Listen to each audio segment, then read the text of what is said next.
So as of recording, Cristiano Ronaldo has played in 14 international tournaments across his career. He began by scoring a header against Greece in the opening. You know what, basically the same intro for yesterday's video, but for Ronaldo instead of Messi. Same old, same old. Also, this is the criteria. Anyways, this is every major tournament Ronaldo's played in, ranked from worst to best. Let's roll on. Number 14, the 2014 World Cup. Well, here's one for a parallel. Both Messi and Ronaldo's worst major international tournament took place in Brazil. Watch the other video. And yes, I know he was injured, okay? I haven't forgotten that. But sorry to say, that does not change the fact that Ronnie's 2014 World Cup was pretty close to a disaster. And bro, if you want a symbolic summary or snippet of how sad and sorry over time CR7 suffered in the Seleção soil that summer, go back to Portugal's opening game against Germany. He took a free kick with one guy on the wall. He hit that one guy. Symbolically, everything that could have gone wrong that tournament, no matter how small the likelihood, went wrong. Still though, this was nice. 13, Nations League 22-23. So of Portugal's 6 games that tournament, Ronnie played in 4. And despite actually knocking in a double against Switzerland, the most vivid memory of him from that competition was this. I'm sure you remember this, though judging from that picture, he probably doesn't. Number 12, the 2022 World Cup.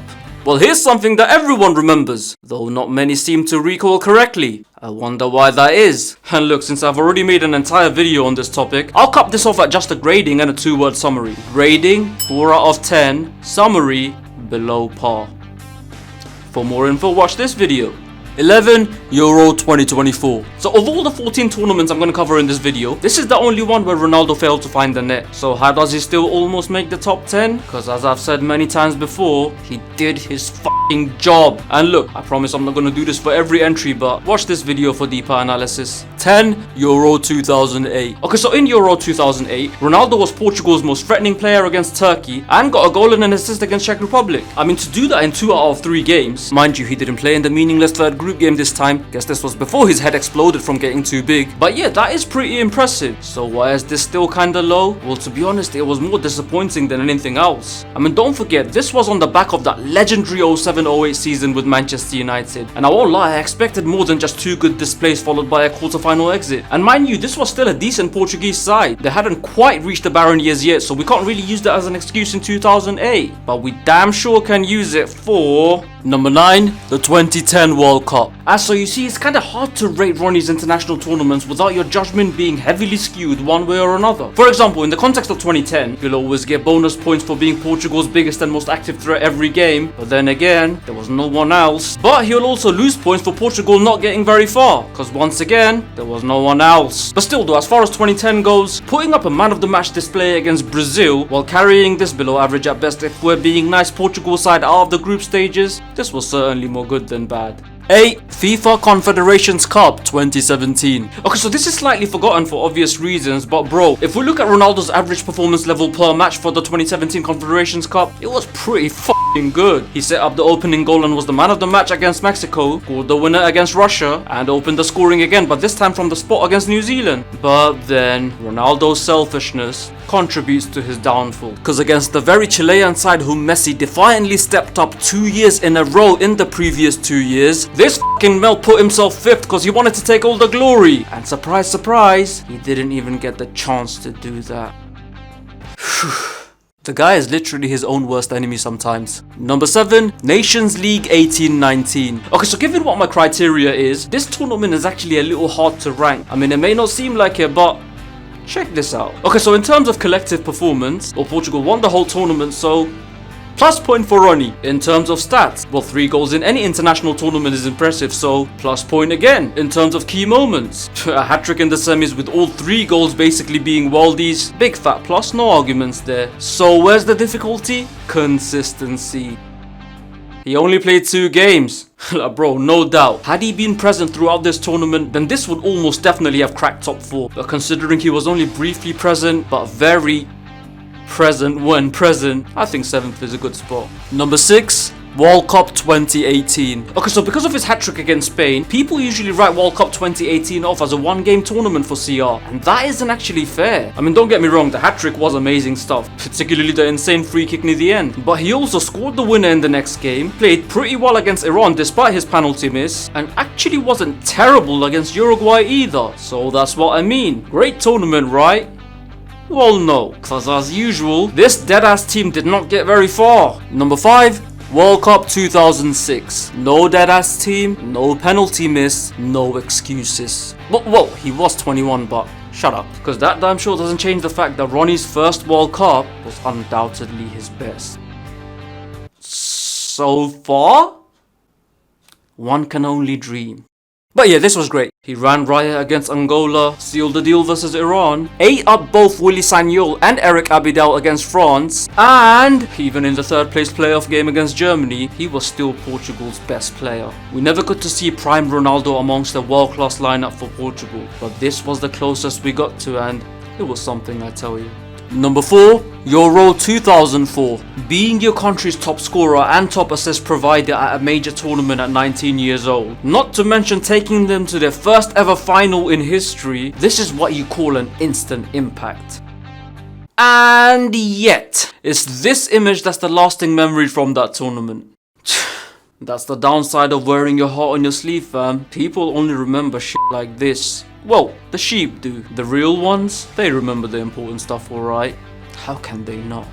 Number 3, Euro 2020. Nope, not even because he won the golden boot. Because let's not forget, 3 of his 5 goals were penalties, and of the 3 penalties, he only won 1 of them himself. I mean, look, don't get me wrong, I am glad he won it. But bro, it would just been weird if the European Championship's greatest ever player went his entire career without winning the golden boot at that stage. But if you ask me, the reason why Ronaldo's Euro 2020 ranks this high is because of his game-to-game influence, considering the level of opponents. I mean bro, these man's weakest opponents were Hungary. The same Hungary side who went on to hold both Germany and France. And starting against them, Ronaldo was easily Portugal's best player. He broke the deadlock from the spot and finished his evening with a sweet pass and move in injury time. And then in the following game against Germany, he basically operated in all 3 positions along the front line, opened the scoring by starting and finishing off a counter-attack. He was 36 by the way, let's not forget. And then in his quietest game of the tournament against world champion France, he still scored 2 penalties, 1 he won himself. I mean, that's quite some return for the group of death, I tell you. And still, his best performance that tournament came in the only game he didn't score. Yep, last 16. Bro, go watch it back. It was basically him playing Belgium's golden generation on his own. And you know what, man? F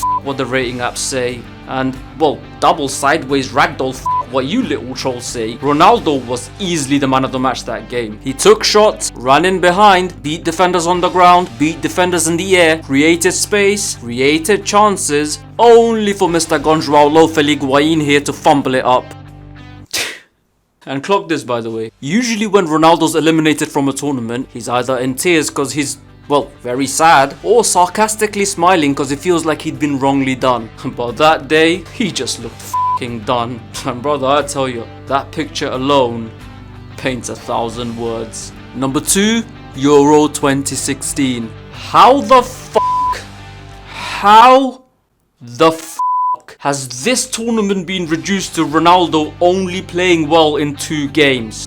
F me, that's actually so shallow, it's pathetic. So yeah, from 11 minutes onward in this video, I give a game-to-game breakdown of CR's Euro 2016. Go and watch it. But don't worry, unlike the other entries for which I recommended other videos, this isn't all here. But since I already analyzed this tournament in depth, for this entry I want to instead tell you a little personal anecdote. You see, in the last year, I've pretty routinely had some of you faceless and sackless sorry-ass cyber soldiers attempting to pull me into debates which I simply refused to take part in. The reason being, it was this video. The reaction to my analysis of Ronaldo's Euro 2016 tournament is why I stopped responding to long comments properly. Cause yes, I actually used to write essays and go back and forth with you lot quite a bit early on. But I remember in this video where, once again, I explained step by step, game by game, how stupid the myth of Ronaldo being carried in 2016 was. Literally, game by game. Only to get some idiot commenting something like, I don't get why CR7 fanboys hype up 2016. He only played good in 2 games. Literally no counterpoint, no acknowledgement of any point I made, no actual valid argument, just repeating the same old shit. And yeah man, that's when it really dawned on me. Some of you lot already make your mind up before coming to debate, and therefore there's no point trying to change your mind, and therefore there's no point debating with you, and therefore you've obviously got some serious issues, and therefore I'll obviously be an idiot if I get dragged into writing essays with you lot, and therefore cue one-liners and sarcastic comments. YouTube. But you seriously saw yourself out, the real world doesn't work like that. But then again, let's face it, none of you in the real world are how you are like online. And number 1, Euro 2012. This is what you call carrying a team. Not necessarily from scoring, not necessarily from assisting, but by your sheer presence. Even starting from before the tournament. Like, think about how crazy this is. Because of one person and one person alone, people actually thought this Portugal team, this team stood a chance of getting out of the group of death. This f***ing team. And what do you know? They actually did it. So yeah, but then it was surely over, right? They finished second and were given a pretty tough task against a Czech side who just began to hit their stride in the tournament. But again, they went past them too.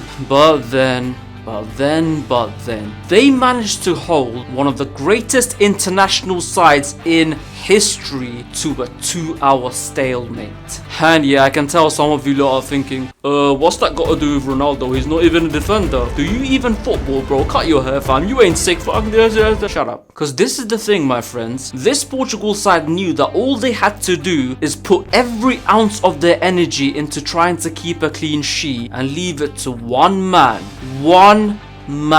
to drag them through. And that sort of impact on an entire team's philosophy is something you can't measure with statistics. And that sort of impact on an entire team's DNA is something that's not usually considered when doing ranking videos like this. And that sort of impact on a nation's hopes is what took this team, who, let's face it, were no better than an Ireland or Ukraine, to finish third place in what is possibly pound for pound the most difficult competition in international football by a width of a crossbar. And how did they do it? You know how. Whether you like to admit it or not, you know exactly.